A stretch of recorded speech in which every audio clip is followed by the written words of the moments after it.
மருத்துவ படிப்புகளுக்கு பொது நுழைவுத் தேர்வு நடத்தும் தேதியை உச்சநீதிமன்றம் இன்று இறுதி செய்யும் என எதிர்பார்க்கப்படுகிறது. இதுகுறித்த கூடுதல் தகவல்களை வழங்குகிறார் செய்தியாளர் மனோஜ் பிரபாகர்.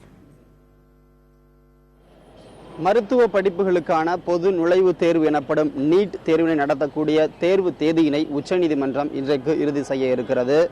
கடந்த 2013ஆம் ஆண்டு உச்சநீதிமன்றமானது மருத்துவ படிப்புகளுக்கான பொது நுழைவுத் தேர்வுகளுக்கு தடை விதித்தது. இதையடுத்து மத்திய அரசு மற்றும் இந்திய மருத்துவ கவுன்சில் தாக்கல் செய்த சீராய்வு மனுக்கள் அடிப்படையில் உச்சநீதிமன்றம் இந்த மருத்துவ பொது நுழைவுத் தேர்வுக்கு மீண்டும் அனுமதி வழங்கியது.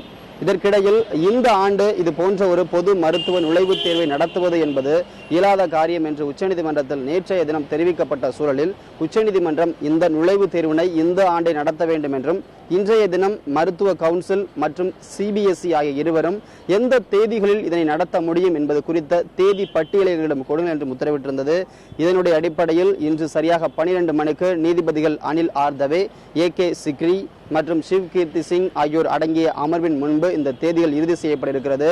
இந்த முறை சிபிஎஸ்இ இந்த தேர்வு நடத்த இருக்கிறது. மே 31ஆம் தேதி இந்த தேர்வுகள் நடத்தப்படுவதற்கான வாய்ப்புகள் இருப்பதாகவும், ஒருவேளை அந்த தேதி உச்சநீதிமன்றத்திற்கு சரியாக வரவில்லை என்றால் ஜூன் மாதம் 2ஆம் வாரத்தில் இந்த தேர்வினை நடத்துவதற்கு திட்டமிட்டிருப்பதாகவும் சிபிஎஸ்இனுடைய சார்பில் ஆஜராகக்கூடிய வழக்கறிஞர் கௌரவ் சர்மா நமக்கு தகவல் தெரிவித்திருக்கிறார்.